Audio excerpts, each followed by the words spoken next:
Hi guys, and welcome back.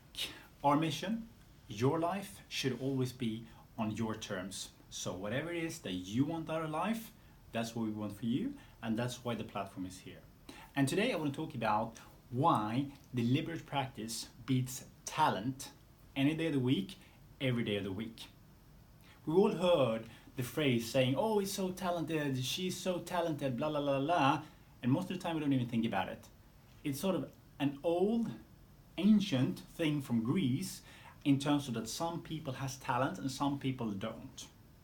But what I want to sort of go back to is really, there are two ways of practice.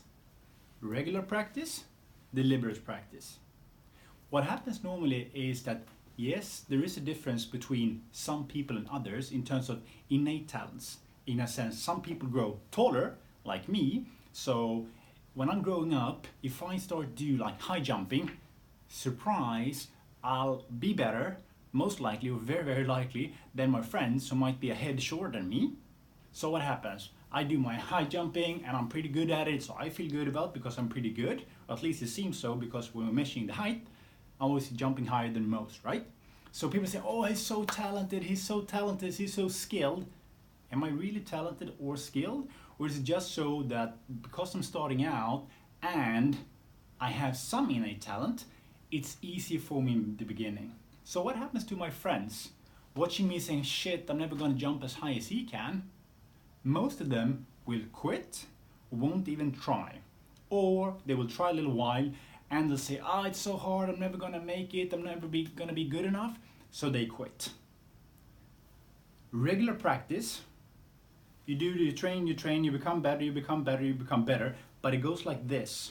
Then you hit a plateau. When you reach that level, you're saying, actually I'm pretty good. This goes for exercising, it goes for work, anything you want to do in life. You will hit a plateau when you're not learning anymore. You're not growing, you're not developing, and you're actually realizing I can take it a little bit easier now because it seems to be happening automatic. Because you've done it so many times, it has become a habit, so your brain doesn't have to think about it. Your body just do those things because you've done them so many times over and over and over and over again. Then what happened?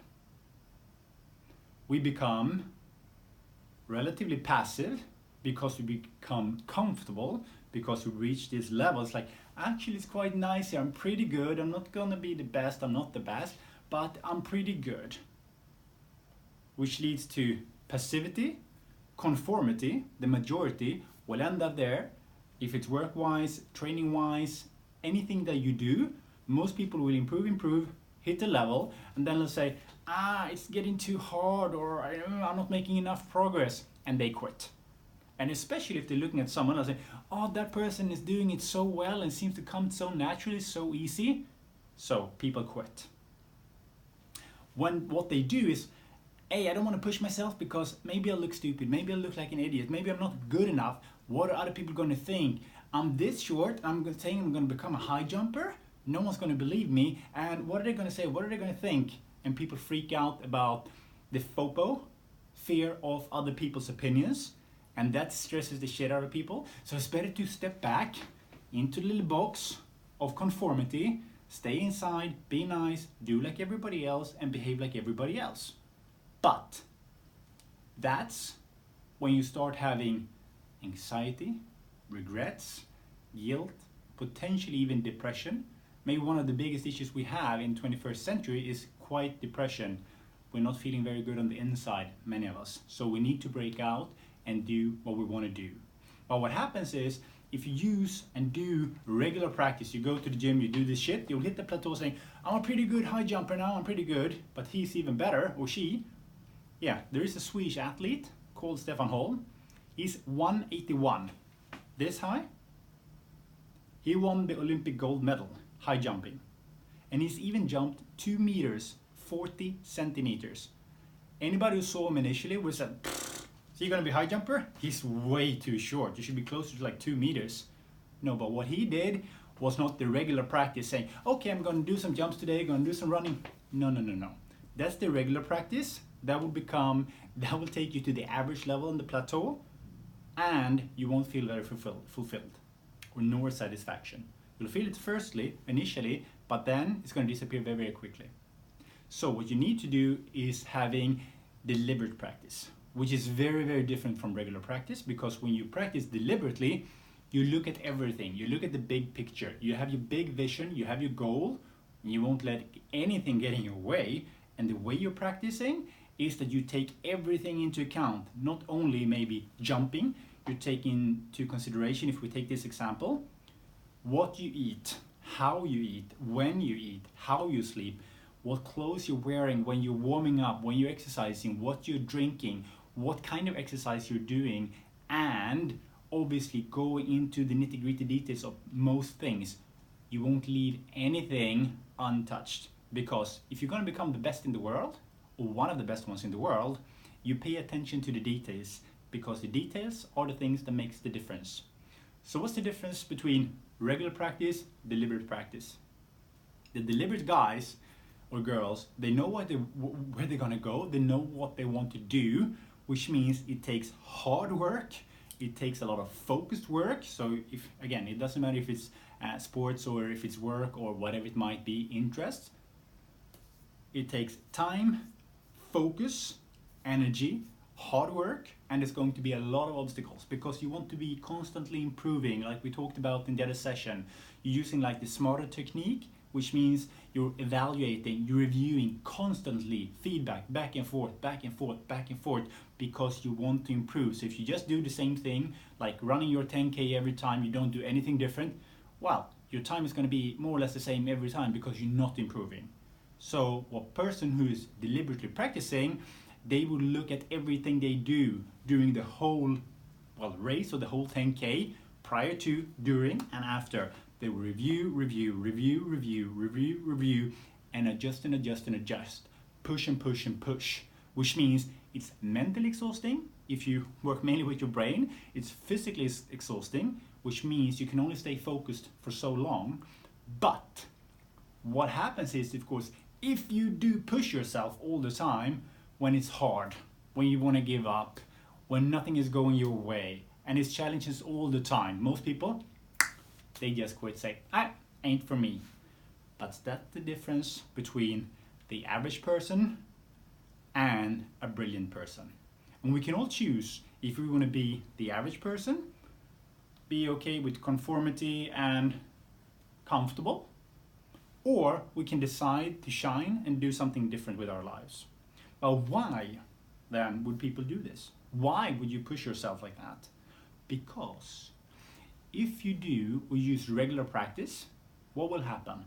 You improve initially, you're happy about it. After the gym, maybe, oh, I was so good today, so maybe I'll go and buy myself a soda because I deserve it, or a piece of chocolate. Immediate satisfaction. Boom, boom, boom. Or the same thing is like, oh, I did so good today, so I'm just going to look at social media now for a while, or watch some show on TV for a while. Immediate satisfaction, easy satisfaction, but the more you use that and indulge in that, the more you will be stuck with homeostasis, which is basically your body saying, well, do as little as possible, save as much energy as possible, but still get the same result. So your box of comfort and conformity will just grow smaller and smaller, and the satisfaction you're feeling is getting shorter and shorter and shorter. So you will need more and more and more and more and more food, more drinks, more social media, whatever it might be, to get the same kind of satisfaction.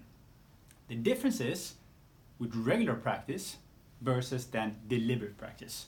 Because if you use deliberate practice, what happens is you, one, know where you're gonna go, you know where you want to go, you won't let anything stop you. When the going gets tough, you keep on pushing, you overcome any and all obstacles along your way, which means you need to be resourceful. And when you're resourceful and you start doing things that you thought you couldn't do, what happens? You actually feel pretty good about yourself, because you're doing more than maybe you thought, you're showing to yourself that you can, you're learning, you're constantly making progress, and you won't let anything stop you. How does that make you one feel? That is very, very different to immediate satisfaction. That's active satisfaction. Because I know where I'm going, and I'm making meaningful progress towards my goal because I'm measuring all the time. So check out our episode on measurement, and we have to have deadlines and measure everything. Anyway, measuring means making progress. You know where you are, you know where you're going, you know what's happening. And if you're constantly making meaningful progress towards that goal of yours, you will feel pretty damn good about yourself. And it's not the satisfaction that comes and goes like this. No, it's active satisfaction, which means you are in control, you are in the driving seat. And what does that mean? That means if I'm in control of my life, I'm making meaningful progress because I'm becoming better and better every day. I'm the driver, I'm the captain of my ship. And if I have that kind of drive and vision of where I want to go, other people's opinion, fuck that, I don't care. I'm living my life, I know where I'm going. If anybody else don't know where they're going, or if they have any opinions about what I'm going or what I'm doing, I don't care, because this and my goal, my why, is big enough for me to ignore the noise from the outside. And that's what differentiates a regular practice versus deliberate practice. And when you are in control, you don't feel overwhelmed. And if you don't feel overwhelmed, you're in control of your life, you don't really pay that much attention about people's opinions, the quiet depression that a lot of people seems to be suffering with, or anxiety and depression and so forth, is not there, because they are in control and they're going places. And that is why deliberate practice beats talent any day of the week, if you are consistent enough. And it also means that 10,000 hours doesn't mean anything. It means you're becoming pretty good, but if you just stand hitting a tennis ball 10,000 hours, no aim, no goal, no thinking, you'll be good at hitting the ball, but where is the ball going? You have no clue. Versus if you actually practice deliberately how to hold the racket, how to hit the ball, and where to put the ball in the court and so forth. So 10,000 hours, yes, practice eventually makes almost perfect, but deliberate practice will mean you can do much more shorter period of time, and if you do it, you will feel a lot better, and I'm sure you can beat and become better than anybody who has so much talent. The only question is if you're willing to put in the hard work and take control of your life. But deliberate practice is the way to be in control, live a life on your terms, and a happy life. So whatever it is that you want to do, try out deliberate practice and make it happen, and enjoy your life.